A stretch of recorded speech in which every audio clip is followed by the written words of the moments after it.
Welcome to the Apple Insider Podcast. This is your host, Stephen Robles, and today we're going to talk about some of the rumors about HomePods and iPhone 14. WWDC is right around the corner, plus Apple Wallet ID has come to more states, and could we get a Studio Display Pro later this fall? This episode is brought to you by our sponsors New Relic, Super Beats Heart Chews, Fast Growing Trees, and One More Earbuds. And joining me this week is my friend Wes Hilliard. How's it going, Wes? Pretty good, Stephen. And this show is also brought to you by Stephen's Hopes and Dreams as far as getting a new studio display this year. I mean, I have not jumped the gun because every time I go to buy a studio display, it's 8 to 10 weeks out, or pick up August, like pick up in store in August. And I'm like, I'm not going to buy it now. Surely at some point they'll be available in stores, right?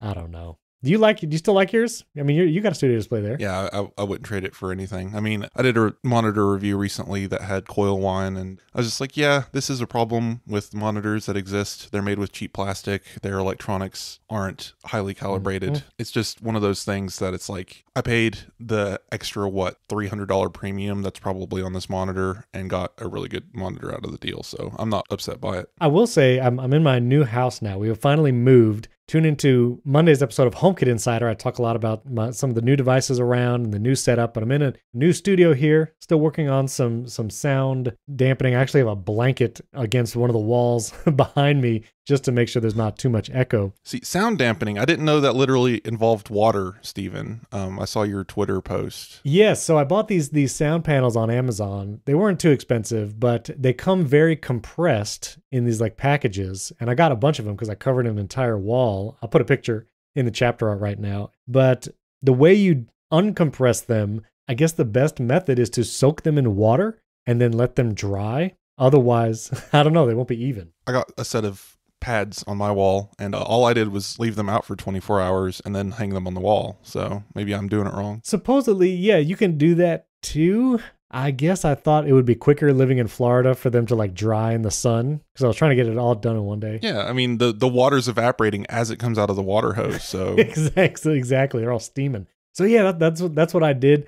There was some little still damp as I put them on the wall, but I was like, it'll air dry. But what I did, if you've ever tried to set up a little podcast room and you got some of these sound, just the foam squares basically, and you want to attach them to the wall, using 3M strips directly on those foam things don't really work because they won't stick to it. So what I did was I actually got chloroplast sheets from Amazon. They're 2 feet by 3 foot rectangles. And I used hot glue on the foam squares to glue them to the chloroplast. And so now I have these chloroplast sheets that had about 6 of the squares each. Again, 2 foot by 3 foot. And then I used 3M sticky strips on the chloroplast to attach those to the wall. And I covered an entire wall of this room with them, and they're staying up there. They've been up there for, 4 or 5 days. I used 3M strips. I cut them up into smaller pieces and just stuck squares to the corners. Okay. It's doing fine. I can see gaps in the in between some of them, and it drives me insane. But otherwise, it works. There you go. So, anyway, tune into HomeKit Insider. I talk more about kind of the home stuff. Got some motion blinds, HomeKit blinds. Those are a lot of fun. So, anyway, tune into that. Link in show notes to HomeKit Insider. So, a few 5-star review shout-outs real quick at the top of the show. Jay Jakbowitz from USA. Andrew from Alabama. He actually had a question about remoting into a Mac without VNC. We'll talk about that in a second. It's a good question.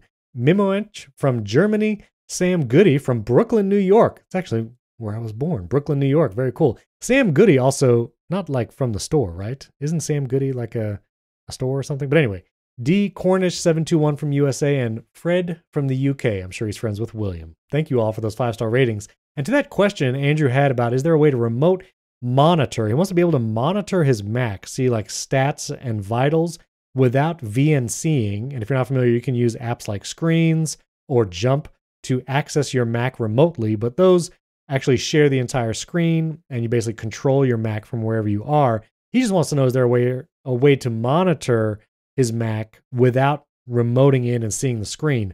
I'm not familiar with that. I'm going to do some research, and to all of you listeners out there, if you know of a way to monitor what's going on with your Mac without actually VNCing into it, tweet at us, tweet at Wes and I. I'd like to know if you have a method for that. But Wes, do you have anything like that? Not off the top of my head. I mean, this has to exist. It sounds like a simple tool you could install that maybe even goes through like a command line or SSH or something and can send out this information. It just seems too obvious for it not to exist. I know iStat menus is very popular and shows you a lot of data, but I don't know how you could get that information into the cloud or something. Maybe automations could help. I'm not sure. Yeah, and that's basically what Andrew is asking for is iStat menus, but be able to access that data remotely. So I'll put iStat menus as a link in the show notes, but listeners, tweet at us. Let me know if that's something that you do, especially IT professionals out there. I'm sure there's some kind of remote monitoring for Macs if you have like Mac Mini set up as servers in your business or something. So anyway, let us know. I'd like to know that. Steven, have you ever looked at iStat menus at like how hot your CPU is? No, I don't want to know. It's weird how hot they get. Yeah. Mine is currently operating at 119 degrees, Oh my goodness. which is very cool for a CPU. So right. I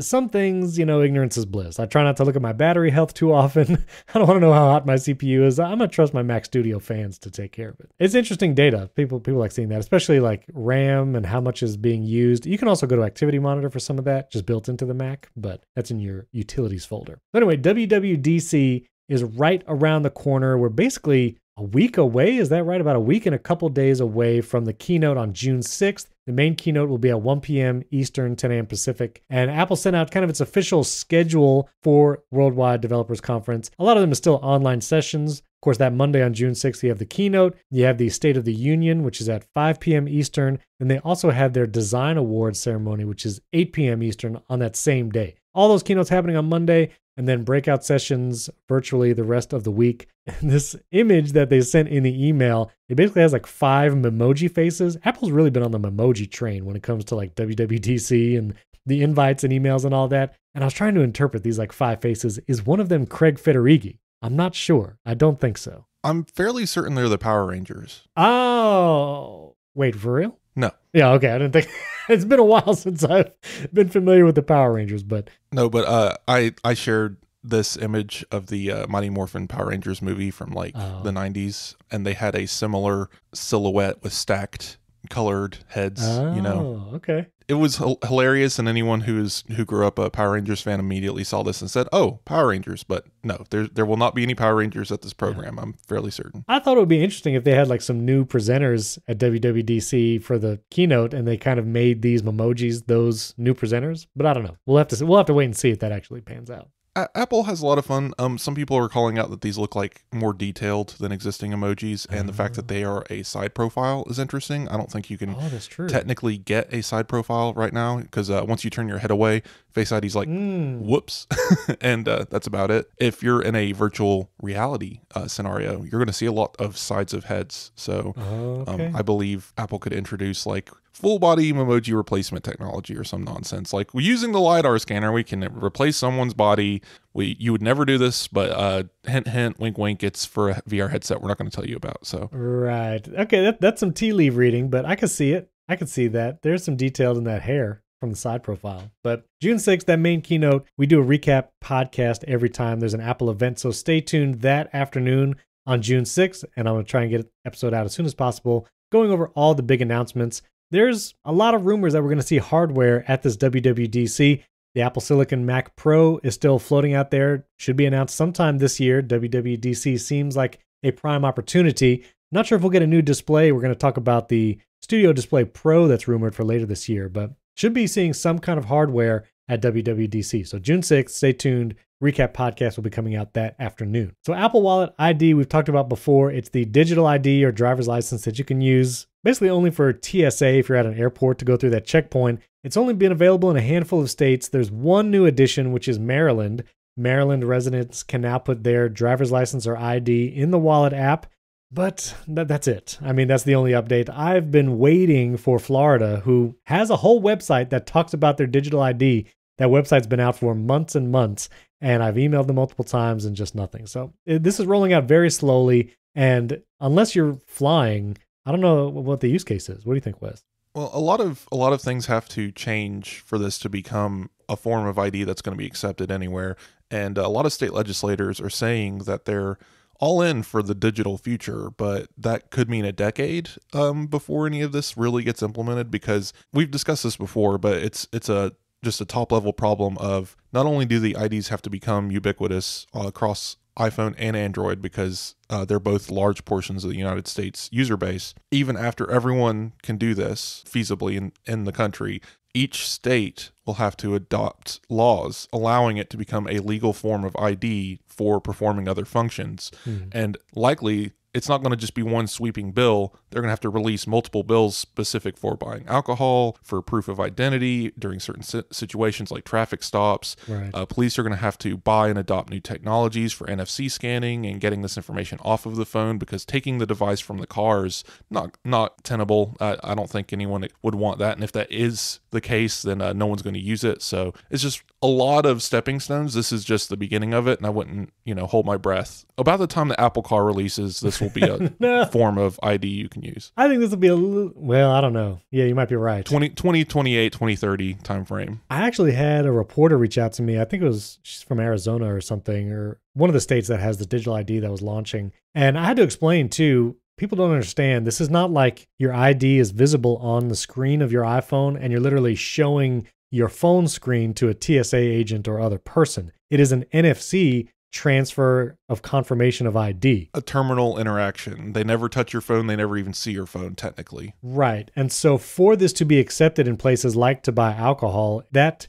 store, that establishment has to have a piece of hardware that will actually scan the NFC of your phone to confirm your identification. And there's a handshake taking place. This isn't a simple passover of information. Right. The phone has to determine what information to give up, because it's not going to give up all of your identity every time you tap the phone. It's not going to hand over like a social security number or something when you buy a beer from the store or something. Right. Yeah, it's just, again, like more advanced even than just, all the registers that accept Apple Pay should be able to do this. No, they'll need a secure type of communication, and there will have to be a method for it communicating back with the device. Now, what would be interesting is, we're going to talk about this in a second too, but tap to pay, which is where you can actually accept payments via NFC phone to phone directly, that has now actually started happening in Apple stores. Some Apple stores in the US, you can actually pay for something and the Apple Store employee will just have a phone and you literally just tap that. They won't need that huge NFC scanner thing that's kind of slapped onto the back of a device like they used to have. It would be very interesting if tap to pay could also be used in a like tap to ID, where rather than have to have some kind of separate piece of hardware to do that digital handshake, you could do it from another Apple device. Let's say there's a iPad, which I don't know, I don't think they have NFC right now, but an iPad type device or an iPhone where the TSA agent has a device and they can literally just tap kind of device to device and confirm the ID that way. I feel like that would speed up the rollout, but we've not heard of anything like that, and I'm not sure if that's even feasible. So yeah, again, this just it turns into too many questions. Basically, you're going to be carrying a physical ID on you, or at least in your vehicle, for the foreseeable future, because even if your local bar and police precinct accept this form of ID, you travel 5 miles away and suddenly you need a physical ID, and you get pulled over and they're like, what the heck are you talking about? A phone ID? That doesn't make any sense. Yeah, they can't do anything with that. So it's just one of those things where until we get something a little bit more specific, like a proclamation from the president or something, like if that's the only way you're going to know this works everywhere for sure, and I don't think that's going to happen. So I don't think so. And speaking of the wallet app, the iTunes Pass, which used to be kind of a gift card type thing that you could have in the wallet app, is now officially changed names to the Apple Account Card. And so just kind of removing that iTunes naming convention from across everything, basically.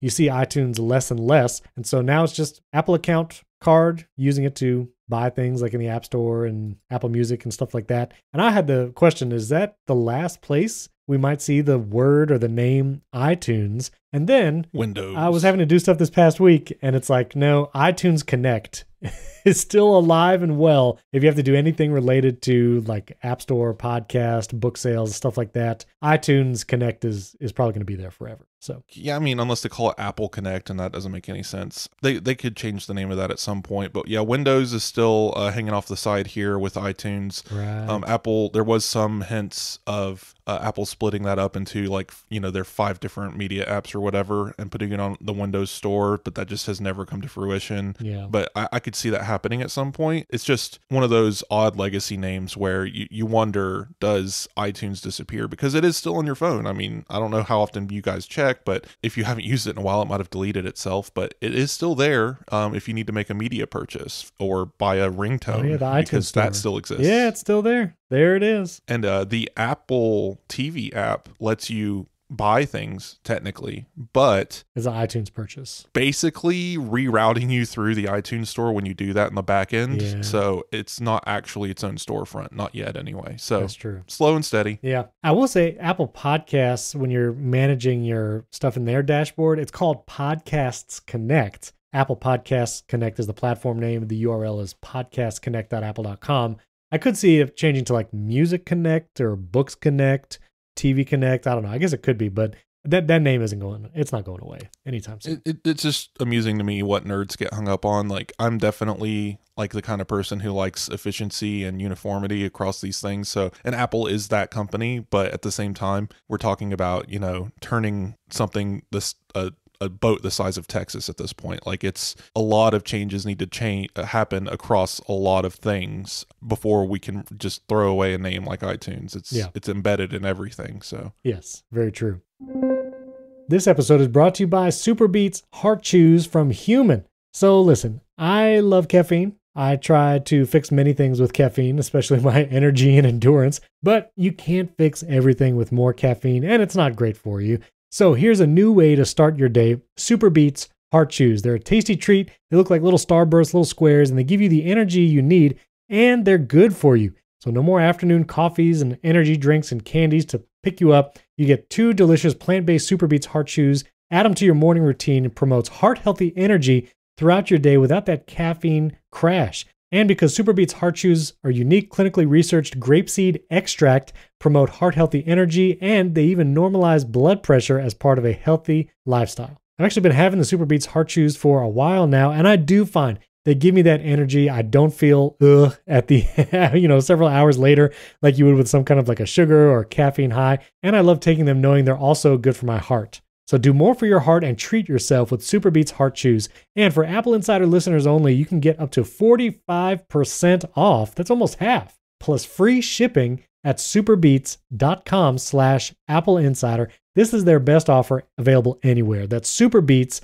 like Superman, but SuperBeets, BEETS, superbeets.com/AppleInsider, up to 45% off at superbeets.com/AppleInsider. Our thanks to SuperBeets for sponsoring this episode and our friends at New Relic. Listen, if you're a software engineer, you've been there. It's 9 p.m., it's late at night, you're finally unwinding from work, and then your phone buzzes with an alert. Something's broken, something's wrong. Your mind is racing.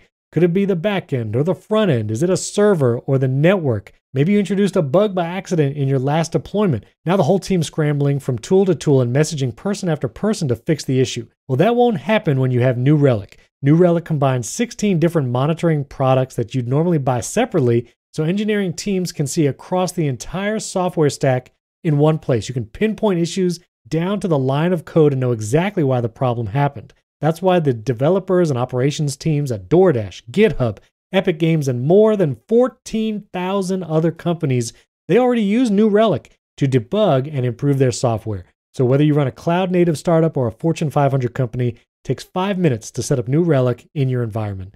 So the next 9 p.m. call is just waiting to happen.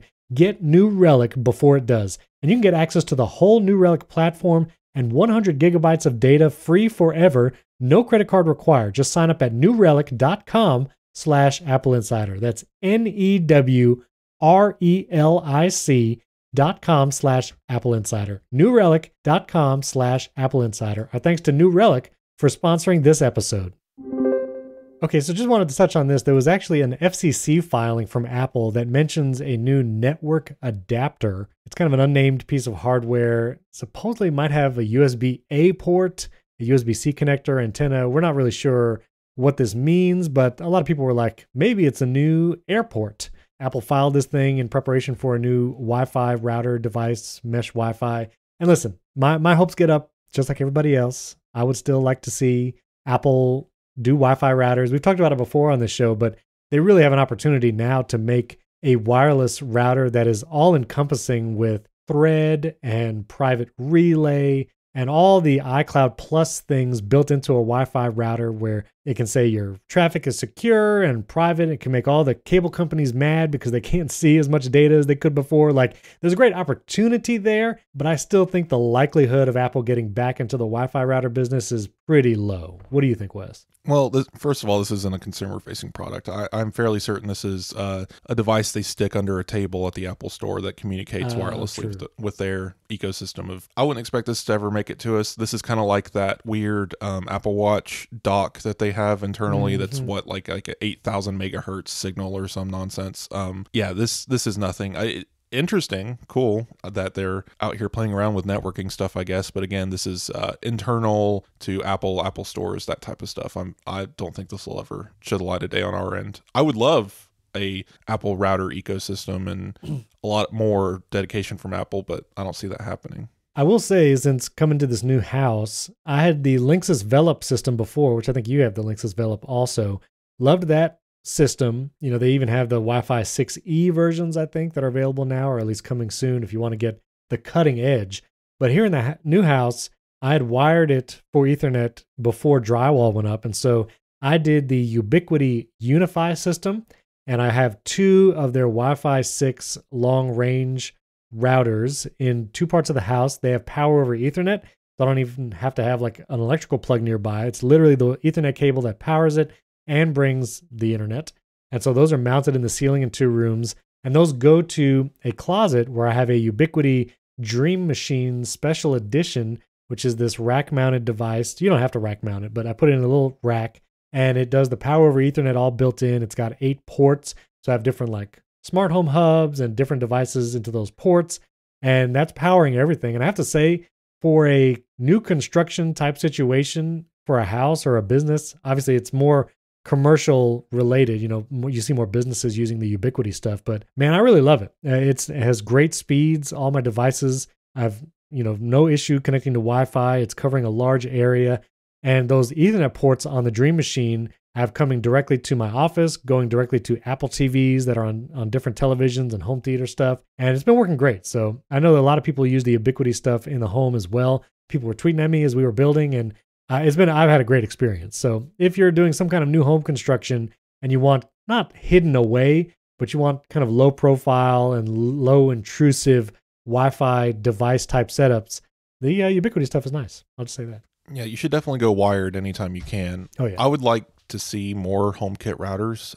Yes. I would like to see someone like Ubiquiti offer hey, here's a router that's HomeKit, but also we recommend using it as a wired system. Because these mesh networks are interesting. I like the technology, but I also think it's kind of a stopgap of you don't want to run wires, or you're like in a large apartment, or you're renting and you can't drill holes and run wire and such. So here's these nodes that your devices can communicate with. But here's the problem, especially for Apple products, they're known for this. They'd like to hold on to whatever node that they're sitting on. So if you move away from a node and that signal gets weaker, the iPhone's like, no, I'm not going to give this up.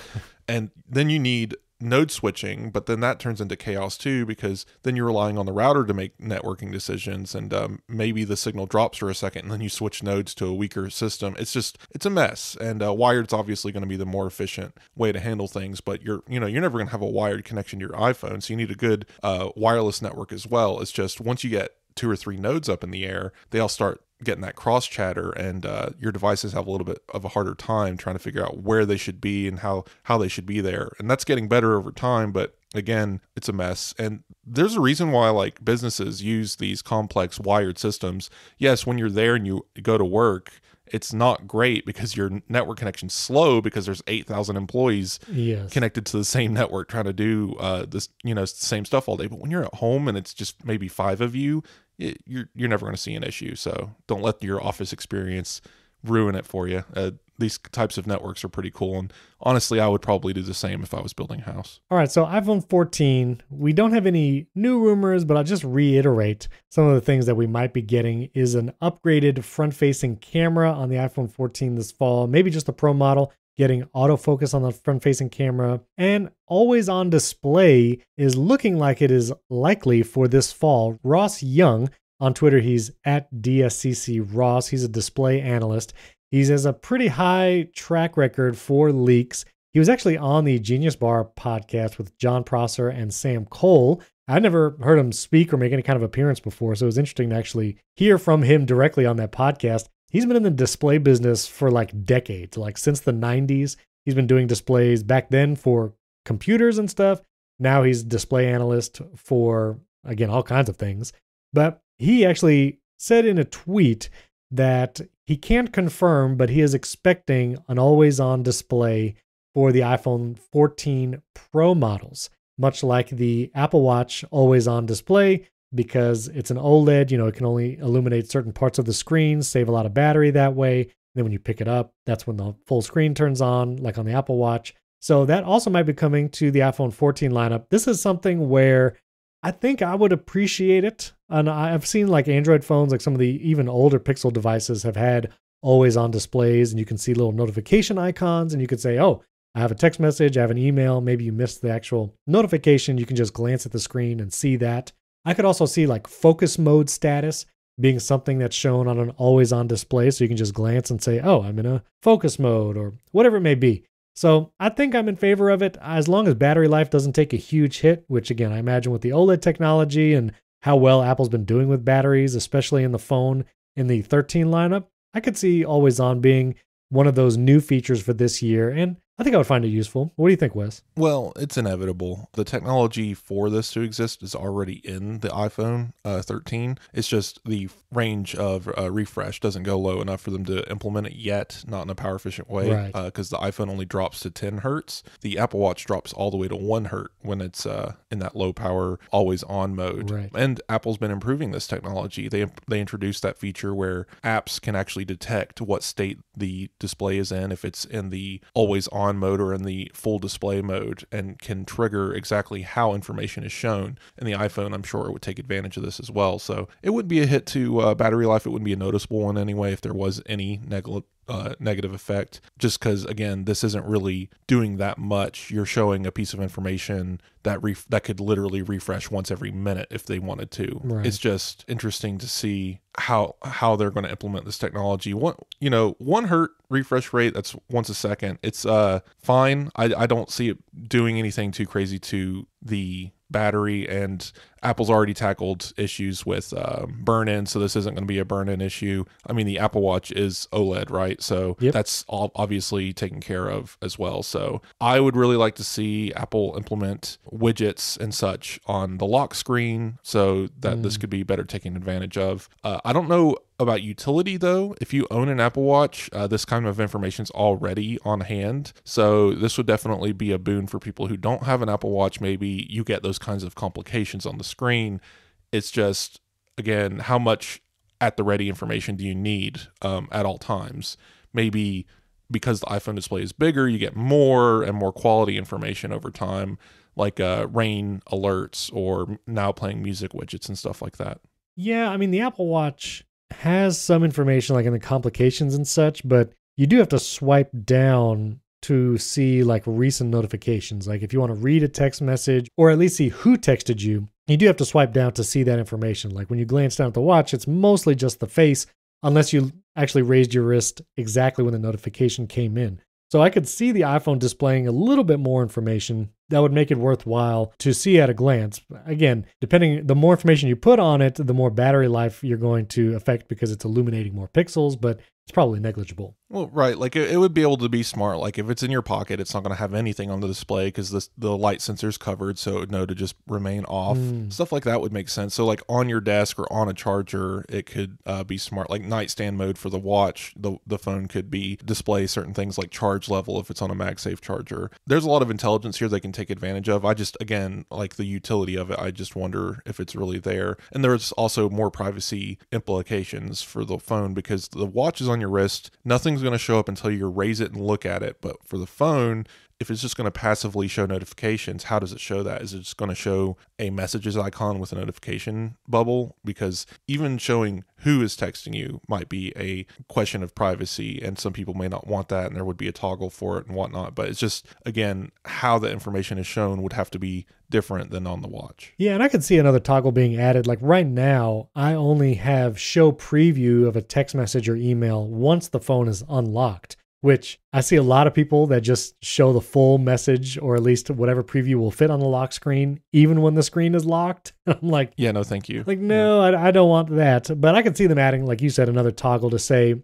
in the always on display, just show me who texted, but no preview, if I tap the screen. But I will say, like, when my phone's just sitting on the desk right here as I'm working, I do find myself just kind of tapping the screen fairly often, even if it's just to see the time, which the time is on my Mac as well. But I think just in my mind, I think to tap my phone screen because I see the time and I'll see if any time sensitive notifications has come in since the last time I tapped it. And so if I just didn't have to tap it anymore, I could just look down and see that information at a glance. I think that would be pretty useful. And then again, if you could customize the things that are seen there, I'd be down for it. I think I'd like an always on display. So Steven, what is your lock screen settings? Like, what can you access when your phone is currently locked? Like, I don't allow anything basically. You can't get to my control center, you can't get to my widgets tab. The Today view is what it's called. Right. Do you have any of that turned on or off? Where? Because I know these are settings somewhere. It's in the Face ID settings, I believe. Yeah. So if you go to the settings app on your iPhone, you go to Face ID and passcode, you can go down and say allow access when locked. And you can toggle all of these on or off. You got Today view and search, notification center, control center, Siri, reply with message. You can have like automated messages, home control, wallet, return missed calls, and USB accessories. So right now I have Siri and home control turned on. See, I have only Siri turned on because I know that with Siri, even if I say unlock the front door, it will ask for a Face ID confirmation. Right. Which I don't even know what home control I could do without acting Siri first from the lock screen. Because my control center is disabled when the phone is locked. So right. I don't even know what home control means. I wonder if that might be the setting. Like if you ask Siri right now, if you ask Siri to turn your lights on, it might work because you have the home control toggle on, but if the home control toggle is off, it wouldn't allow even your lights to be controlled, right? Yeah. But then something like as sensitive as a lock would always require Face ID. That's my assumption. We'd have to test that. Well, I just tried to open the studio shades that I'm in right now, and it says you need to unlock your iPhone first. So I'm not sure. I'm not sure what it's supposed to be doing. Again, maybe it's just a combination of toggles. Maybe if you have let me try it, control center as a accessible thing. Oh, unlock iPhone to view home and accessories. Okay, so it's a pair. You have to have control center and home control enabled for that to work with the phone lock. So that's interesting. Well, then I'll just take off home control. So yeah, mine is just Siri now. I just did Siri. Let us know, listeners, what do you have on there in that, if you even knew about that menu, but now what are you going to turn off from that menu so you can't access it when your phone is locked? All right, another rumor about the Studio Display Pro. This is, again, Ross Young. He says that a 27-inch mini LED monitor has supposedly been delayed. And again, he knows about this stuff because he is a display analyst. He works with all these companies. It was supposed to possibly be a summer release. Maybe we were going to see this at WWDC, but now it's been delayed. Looks more like an October release. And this could be not a replacement for the Pro Display XDR, which is a 6K 32-inch display, I believe. This would actually be a higher end version of the Studio Display. So the current 27-inch display, but with mini LED, which would give you, better contrast, HDR, better HDR, possibly XDR quality, and I would imagine ProMotion, much like the mini LED screen that you have on the 12.9-inch iPad and the new MacBook Pros. And so this would, I imagine, sit between the Studio Display at $1,500 and the Pro Display XDR at $5,000. Like this might be in that $3,000 range. Yeah. There is no way. Just remembering how people reacted to the Studio Display and still possibly react to just that price of $1,500 is just, it's insane to some people that Apple could charge that much money for a 27-inch 5K display. Yeah, there's no way this thing comes in at like $2,000, especially when we're talking about mini LED technology, possible ProMotion refresh. I mean, yeah, and that big of a panel, no way. This is going to be, think of it more as mini Pro Display XDR, not bigger studio display. There's, that would almost leave room for a new display option at the $2,000 value at like 30 inches for the Studio Display Pro or something. But I also can't see this product launching without an update to the Pro Display XDR that includes something like ProMotion. Honestly, this might just be the next Pro Display XDR. I mean, like, look at the technology differences here. This would be better than the Pro Display XDR in almost every metric. I mean, the only thing we don't know about is color calibration. Like, is it as good as a monitor, a reference monitor? And we're not going to know that until Apple announces it. So this could just be the Pro Display XDR 2 and be $5,000. We don't have this information. Yeah, I guess I could imagine a world too where the Pro Display XDR does not have ProMotion because that's not something that reference monitor people need or want. I mean, even right now, you can get displays that are both ProMotion and XDR, like I said, in the iPad Pro and in the MacBook Pro. And the XDR is still just sitting out there. It's really on brightness and the XDR quality, reference quality monitor. So, yeah. It's interesting because Apple, they're now back in the monitor business. They officially sell 2 whole monitors. Great. It's just a question of what's next. There's not going to be a cheaper one. 15, I think, is going to be their base. I don't see Apple coming out with like a full HD or like Retina 20-inch monitor or something like that. It's not the market anymore. That's just not how it's done. I would expect the Studio Display 27-inch. That's going to be the monitor used in whatever new iMac we get. And even when that releases, that's where we're going to be, is 27 inches. So I don't think there's anything in particular priming Apple for a bigger Studio Display, a bigger, what you'd call like prosumer display. It just doesn't make sense to me because we would be talking about that $2,000 plus price range. A 32-inch Studio Display with all the same specs, just bigger, would make sense at $2,000, and I could see Apple ultimately getting there. I just wouldn't expect ProMotion and mini LED at that price, and that's throw those in there, and we're up at the $4,000 range, and it's no longer what I would call a Studio Display, not unless they called it the Studio Display Pro. Yeah. But why would you need another name when you already have the Pro Display XDR? So it just doesn't make any sense to me from a marketing standpoint where this fits in. It's not a Studio Display because Studio Display doesn't have ProMotion. It doesn't have mini LED. It's not HDR, but the XDR is HDR. It has better tool sets here, and it is the Pro grade display versus the Studio. So just thinking of it from Apple's perspective here, it doesn't make sense for there to be a super high-end monitor between these two. It's one or the other at this point. I could, like I said, I could see a bigger Studio Display with the same specs, but all of this extra tech, it's no longer a Studio Display, not in my book.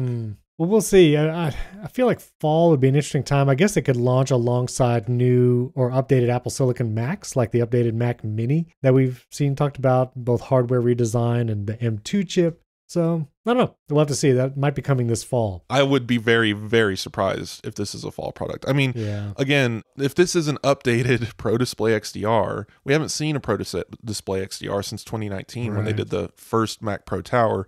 This would probably release alongside a new Mac Pro, which we do expect this summer. So if this exists and it's a fall-ish winter time frame and we're going to get a preview of it, maybe WWDC, maybe a hidden July event that we don't know about, that would make sense. But if this is whatever fan wish monitor Studio Display thing it is, I don't see that till next year. So I wouldn't see this at least till spring of next year, just given everything else crowded in the fall. Remember, the rumors right now suggest that we're going to get like 5 Macs in the fall, and I don't believe that either. So throwing another monitor in there, it's $4,000. It's crazy. 5 Macs in the fall. You get updated MacBook Air, updated Mac Mini, base model MacBook Pro, possibly new larger iMac, and another one just for kicks. Yeah, a mythical 12-inch MacBook refresh. No, an Xserve. That's what it's going to be. It's going to be a new Xserve running Apple Silicon. Anybody out there that use the old Xserve, tweet at me. I want to know. If you got a picture of it still, I want to see it. This episode is brought to you by our friends at One More that makes audiophile quality earbuds. They have true-to-life wireless sound that rivals wired audiophile headphones. That's right, One More makes earbuds with dual-driver, high-res wireless audio certified. It's even LDAC compatible and is tuned by 4-time Grammy winner. Listen, you have lots of options for headphones out there, but what's unique about the One More is not only its incredible sound quality, it's got low distortion, punchy bass, smooth mids, and vivid highs with dual drivers, but it also has Quiet Max intelligent noise canceling technology. You can get active noise canceling a lot of different places, but One More has multiple active noise canceling modes. It has strong, mild, and even adaptive noise canceling, and it has dual transparency modes, which sometimes transparency modes can be kind of weird on some headphones. These headphones have incredible dual transparency, has pass-through, and a specific voice enhancement transparency mode if you're trying to hear people speak to you. And that noise canceling performance is certified by SGS Labs. It also has exceptional call quality with 6 mics and AI-powered DNN to mute ambient noise. You can also connect them to 2 devices and uses Bluetooth 5.2. You can get these One More earbuds right now. There are links in the episode description when you can get $30 off a brand new EVO wireless earbud set with that adaptive noise cancellation. Buy it now by clicking the link in the podcast description so they know you came from us. And you can go to onemore.com, the number 1, more.com. Our thanks to One More for sponsoring this episode and our friends at Fast Growing Trees. This is one of my favorite sponsors. I love Fast Growing Trees. Listen, spring and summer are the seasons for finally getting outdoors, entertaining other people. Maybe you have pool parties and barbecues, and you want your yard to look nice. You want to have some beautiful foliage, trees out there. Maybe even you want some plants that actually grow fruits and foods. Well, Fast Growing Trees can help with all of that. When it comes to caring for your plants, know-how matters. And so fastgrowingtrees.com's experts actually curate thousands of plant varieties that thrive in your specific climate. I actually live in Florida, and making sure that a plant will survive in the Florida climate is very important. And when you go to buy something at fastgrowingtrees.com, you'll actually know that it works wherever you live. You'll know that it will thrive and grow where you live. Plus, there's no waiting in lines trying to get a plant from a local hardware store. You got to put that plant in your car. It's going to get dirt everywhere. Don't do that. Have it shipped directly to your door in 1 to 2 days. And their growing and care advice is available 24/7. Even if you've never had a green thumb, they'll make you feel like you do. 1 million home gardeners already have seen what fastgrowingtrees.com can do for them. I've gotten multiple plants from Fast Growing Trees, not just ones they've sent me. I've bought my own from there. I've gotten some persimmon trees. Those are cool. And I got a Carolina Reaper bush, which my son and I like to eat some hot stuff. And so we actually grew some Carolina Reaper peppers, plucked it right off the plant, put it in some fajitas. It was spicy. Don't get me wrong. It's hot, so you got to be able to handle it. But I love being able to get that pepper right off the plant in our yard. And me and my son got to eat it together after growing it together. It's awesome. Plus, with their 30-day Alive and Thrive guarantee, you can trust everything will be healthy for years to come. So go to fastgrowingtrees.com/AppleInsider right now, and you'll get 15% off your entire order. Get 15% off at fastgrowingtrees.com/AppleInsider. That link is also in the podcast description. fastgrowingtrees.com/AppleInsider. Our thanks to Fast Growing Trees for sponsoring this episode. Before we talk about some HomePod stuff and my own experience with HomePods in the new house, apparently Apple is raising the wages for both their retail employees and salaried employees. Bloomberg had the story. Mark Gurman tweeted it out. Typically, raises happen in the fall for Apple employees, but they're moving that up to July. The minimum wage for Apple employees is going to be $22 an hour. That's going to vary depending on the state and location of those workers.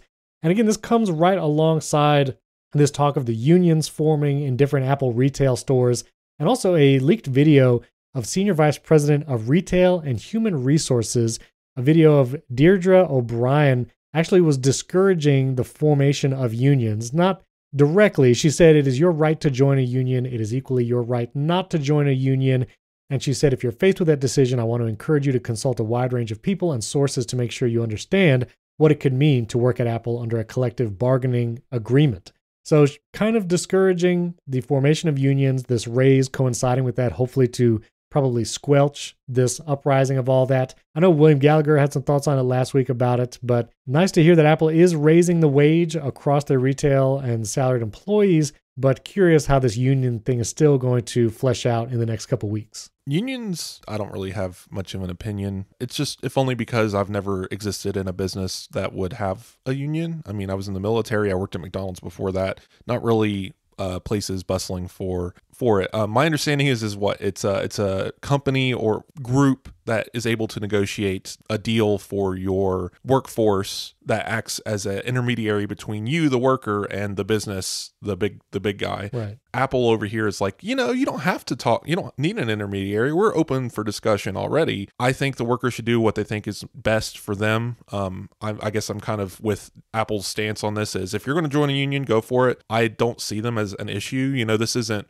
I've seen a lot of articles going around as like, this is Apple's union busting policy. And I'm just like, I don't think they're taking that severe of a stance on this. It just seems they're kind of shrugging, saying, we're already talking to you guys and here's a raise. If you think you weren't getting paid enough, obviously, I guess it's in Apple's best interest to make sure a union isn't formed because they don't want to deal with that intermediary as a business. That makes sense. Yeah. But from the worker's point of view, I guess you have to gauge, what do you really gain from this? I mean, are you lacking in benefits? My understanding is Apple's one of the best workforces out there. And yes, there are issues, and I've read the complaints, the Apple II movement, and the I've read a lot of the complaints there, and there's a lot of issues. I just wonder how a union helps with some of this stuff, and I'm interested in seeing how this moves forward. Again, I'm not really taking a side one way or the other. I'm just curious as to what the final result is and if they're going to get what they want out of this situation.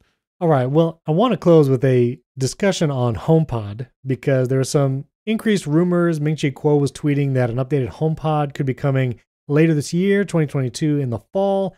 And then we've heard lots of rumors about a HomePod with a screen coming out and all this kind of stuff. And so here's my thoughts. I've moved into a new house. We're here now. I'm recording the new studio. I set up all my old HomePods. I got some big HomePods, got the HomePod minis.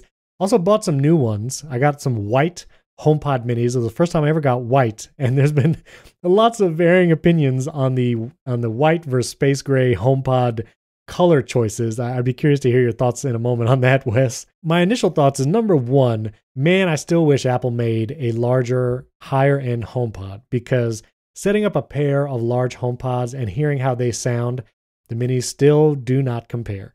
I love the big HomePods. Some of the rumors about HomePods could be that there would be a type of Apple TV HomePod device, maybe like a sound bar, which I actually have several Sonos sound bars that I got for the new house. I have a Sonos Arc and a Sonos Beam. And when I set those up, one, they sound great. Two, I would love for that to have been an Apple device, because in rooms where I have those set up, they're already AirPlay 2 speakers.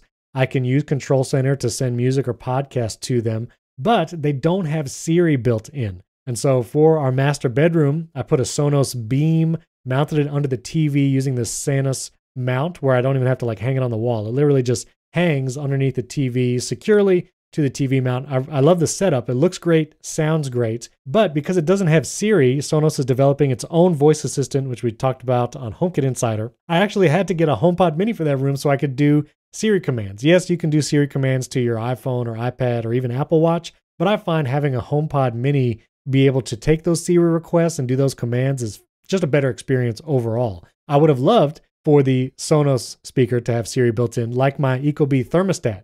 That has Siri built in and it works great. I do all the Siri commands through there. I run shortcuts.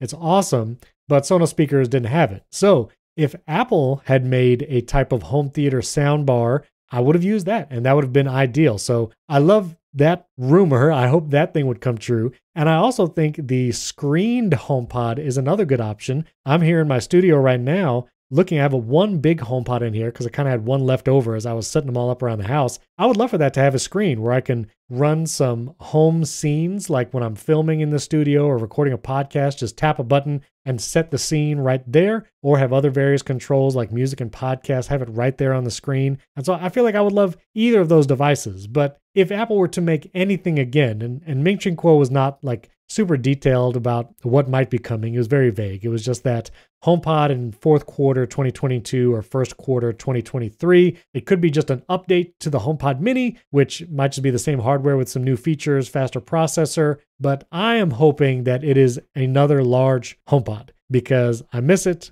I would have gotten those for a couple rooms. And if they had made some kind of soundbar alternative, I would have loved that too, and put that under my TV instead of some of the Sonos speakers. So anyway, I don't know, Wes, aside from the color conversation, which we can have in a minute, what do you think about some of these rumors? Is there a HomePod that you are hoping Apple makes this year? Well, I would love to see Apple just supplant Sonos entirely here. Want to move away from Sonos in the future, get a HomeKit enabled receiver and wire some speakers up and run it, hide the wires or whatever, what have you. Just because Sonos was a promising product when I bought it in 2016 was when they were really hitting their stride, and I have their first set of Sonos speakers for the home theater with the subwoofer and everything, and that's great. Like, it's an amazing system. It sounds awesome, and I've thought about upgrading to the Atmos system, but I'm just thinking maybe I don't want to lock myself into yet another proprietary brand, and them ignoring Apple's giving them the ability to use Siri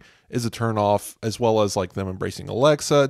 It's just another product like Eero that I moved away from, just again because they're going with the other technology brands that I'm not invested in. So I'm just going to look to a different brand that's following more of the Apple philosophy of things. And so I would love to see Apple disrupt this space. They could easily just release a soundbar with the Apple TV in it, because guess what? The HomePod already runs tvOS. Right. It is the same build number. It is tvOS, identical. So just give me a HomePod with a HDMI out ARC port, and there you go. That would be cool to have that. Throw a couple HomePod minis as satellite speakers behind me, and even just a HomePod sub, as stupid as that would be, like just give me a subwoofer that can connect to it somehow. Replace that whole system. Yes, it would probably be like $3,000 because Sonos's home theater system runs about $2,100 when you get everything you need. So Apple's version of this would be more expensive. I am aware of that, but I just think that Apple could really do a lot in this space. Now, more realistically, they're just going to release another speaker. This is going to be whatever it is.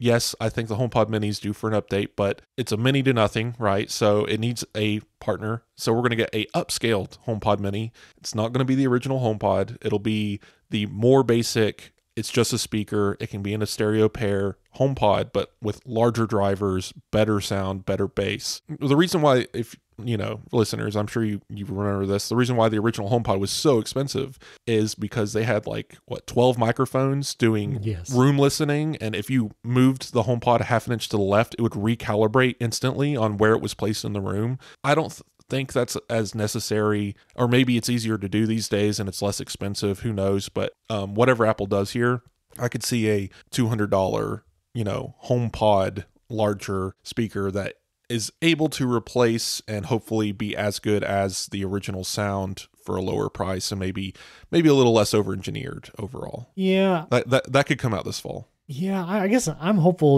with the Google I/O announcements. One of the things they did is the Google Nest Hub Max, which is their speaker screen combination. It has things where it will recognize your face, kind of do like a Face ID type thing. It's not exactly that, and it will do things based on who is looking at it.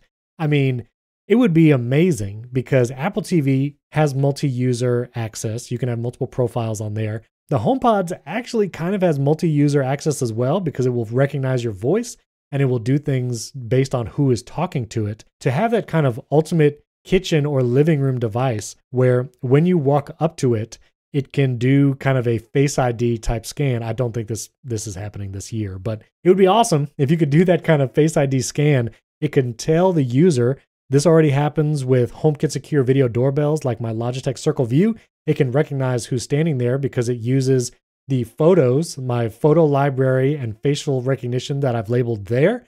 It could do it on this HomePod with screen. It could say, oh, this is Steven. Here are the favorite home scenes. Here's his latest music. Here's the podcast he was just listening to. Or even here's this show that he was watching that maybe you want to put on as you're cooking. And maybe also have kind of those recipe app type things where you can view recipes on the screen. I think that would be an incredible device. Again, it's a little more niche. It's really for the kitchen and maybe for an office specifically. But man, I think Apple has those technologies kind of underlying several of their products right now. I think it could be a killer device. Oh yeah, I would definitely buy a HomePod with a screen. I would put one in my kitchen, possibly one in my living room, just as a kind of a central brain to the house. Like we really do need this is the king home device, and Apple really hasn't made a real solid commitment to home or HomeKit in a while. I mean, yes, the home hubs exist, but there's just no real central control mechanism other than the home app, and that thing needs a lot of work. So I'm hopeful here. Apple could do a lot of cool things. I expect, again, it's just going to be another speaker, and that's fine for now. But I just really hope maybe even at WWDC, this being the year where we get Matter releasing at the same time as iOS 16. So this should be the year where we see a lot of new categories for home devices, maybe better integrations with certain things. Maybe even Apple could just pass this over to somebody else and say, if you want to make a display that controls HomeKit devices, go for it. There's a lot of ways Apple could do this without necessarily building a $500 HomePod with a screen.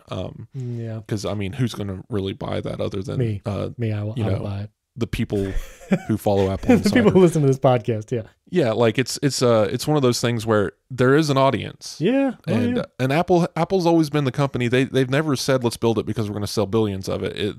Let's build it because we can be the best at it. And I really hope that they take that stance here. They make AirPods Max. I mean, those are not widely pervasive devices, but it's niche and people like it. I also think because Amazon has the Echo Show, Google has the Nest Hub Max. I mean, there are already products like this by their competitors. I think it would make sense to be in the space. Yeah, and giving Siri a home and a screen to live in that's really just a Siri-based system, I think it would push that system forward as well. It needs to be more intelligent. It needs to learn, like having a central Siri database for your home, for your Apple family of 6 people.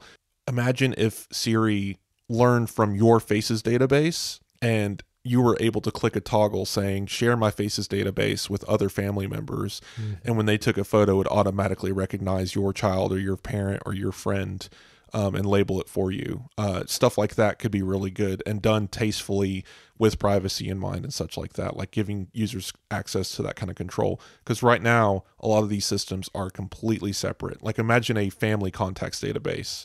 And I think a Siri, having a central home hub Siri intelligence system where the family was able to interact with all of their media at once would be the beginning of something like that. Just bringing all that information into one place. Yeah, and that's something with the facial recognition. I'm looking at my Logitech Circle View doorbell menu right now. And when you turn on face recognition, it tells you what photo libraries are being used for that recognition. So I could see Stephen Robles' library. I could see my wife's library. And then there's other like known to household shared things. And then there's even like this recent list, and it'll show you all these different faces that it has seen. And you could say, who was that? Or I don't recognize this person. So yeah, I think that shared thing could definitely work. The last thing real quick before we close, space gray versus white HomePods. Yes, you have navy blue and orange as well, but Andrew and I, we're going to talk about this on the HomeKit Insider coming out Monday. I had only ever gone with space gray HomePods, and they were fine. They get a little dusty because they're the dark shows the dust on it. I got my first white HomePod minis just yesterday as we record, and they look great. I love the look of the white ones. And then Andrew showed me an old white large HomePod that he got from somebody. Supposedly nothing had ever been spilled on it, and that thing looks gross. Like it has stains and it is not good. So clean it with some carpet cleaner. Yeah, but I mean, Wes, what do you go with whenever you get a color? I imagine you go all space gray. Is that right? Right. I mean, I would get some colored HomePods, but again, I don't know. I'm maxed out on HomePods right now. I'm waiting for one to catch on fire or something. I live in it's a house, it's not an apartment. It's got several rooms, upstairs, downstairs type stuff. But everywhere that I can have a HomePod feasibly has one. They're not all stereo pairs, so maybe I could go crazy and put a stereo pair in my bathroom or something, that's like 3-foot wide bathroom, but why not? It's just one of those things where, if I bought one today, it would be navy blue, or yellow, just cause the colors are cool. But, I probably would never own white, just maybe white would be cool in the bathroom, but again, now we have other color options, so I would probably go with those. I got my mom a white HomePod just to differentiate it from my own. Set her up. She smokes, and that thing is a different color now, and it's fine. Again, like it's just cloth. As long as you don't douse it or dunk it under water, I'm sure you could probably spray a solvent on a rag and then wipe down the surface of it, and it would probably absorb that solvent and become brighter. It's just white things never are quite the same after a while. There's no recovering that, and because that thread isn't really dyed the same way, I don't think. I mean, space gray is definitely like a dyed thread, so the only thing you're going to deal with that there is dust. So I probably wouldn't go with white for anything myself. Well, I got a white one. I put it in the kitchen, which is probably asking for it. There's probably going to be lots of splatter and grease. Smoke. So, yeah, smoke from cooking. So we'll see how it looks. So listeners, here's what I would like to see. Tweet at Wes and myself. And I'm going to regret this, but tweet at us your gross white HomePods. If you have a large white HomePod since they launched, and now you can attest that it looks gross, send us a picture on Twitter. I would love to look at some of these and talk about them on next week's show. I don't know. I might regret this terribly, but I want to see them. Tweet them at us. I'd like to see. HomePod minis too. That's fine. I was just going to ask you about, do you use your HomePods for anything other than listening to like your brand or of popular music, or your family uses it to listen to their pop music or their kids' music, right? Do you use it for anything else? Do you have ambient music playing in a room at all times? Are you one of those people? No. Or like do you walk into like a kitchen and there's a piano playing in the background at all times? I never do ambient type stuff. I use it. Like would you ever want to? Is that weird? Like, do you feel like you're like at Office Depot if you do that? I did. So there's this artist called Alexis French. He's a pianist. He has a new album called Truth. It's really pretty, like kind of background piano music. I mean, it's just beautiful to listen to, but I just, for the first time, put that in one of my scenes in Home, because you can actually start a HomePod playing a specific music album or playlist as part of a home scene. And so I did that for my studio, where when I do the scene of I'm doing office work, that starts playing on the HomePod I have in here automatically. And I liked that. It was nice, but I don't have stuff playing just randomly. I mean, we use it for podcasts, audiobooks. My wife uses it for that stuff too, and music. A lot of commands, like home commands and shortcuts, but I don't have ambient music playing just like constantly. See, I don't really do that either. Like when I'm working, I'll have, there's a really excellent playlist on Apple Music that they update every week called Beatstrumentals. It's basically hip hop artists' background music that without the rap on it. So and it just imagine that like it's just just hi-hats and reverbs and just a lot of it's really pleasant to listen to. I promise it's not rap music. Even if you hate rap, go and listen to this playlist. It's a really good one. That sounds cool. Yeah, it's really good. So I'll have that playing a lot in the background if I'm not listening to Pokemon reorchestrated jazz. Yes, that exists. That's awesome. And it is on Apple Music. Insane in the Rain music, guys, go look them up. But it's just interesting to me, and I'm going to put this complaint out there. If there's an Apple employee, I don't care if you design the cardboard box for the pizza, just go and complain to like whoever's in charge of Apple Music. Go find Jimmy Iovine. He doesn't work there anymore. I listen to a lot of alternative and stuff. I have a very wide taste in music. But then, yes, I listen to ambient background music when I'm working. Or I've been using Apple's sleep playlists. They have multiple sleep playlists, sleep sounds. I'll have those play for about 2 hours every night when they start automatically at my bedtime. Trigger focus mode, all that automation nonsense. And my bedroom speakers start playing sleep sounds and then turn off 2 hours later. It's great. But now, if I go to my Apple Music, like top 100, like the 2022 playlist, it is all sleep sounds and background music. Oh, yeah. I am no longer in my up next playlist, my favorites playlist, chill sounds playlist. They're all populated by these sleep sounds and stuff because they see me every single day like clockwork listening to the same sleep sounds playlist or Beatstrumentals and such. So all I get now is ambient music in my recommendations. So yeah. They sneak in an alternative track every now and then it's back to the piano music. And I'm just like, Apple, you have to know that people don't want this recommended. I think I've brought this up on the podcast before, but my goodness, guys. Yeah. Let me toggle off artists or something from my recommendations. Let me remove it from my 2022 playlist, because now come December, I'm just going to have a bunch of ambient beats to share with everyone. I ran into this because I have kids and they played all kinds of stuff on the HomePods.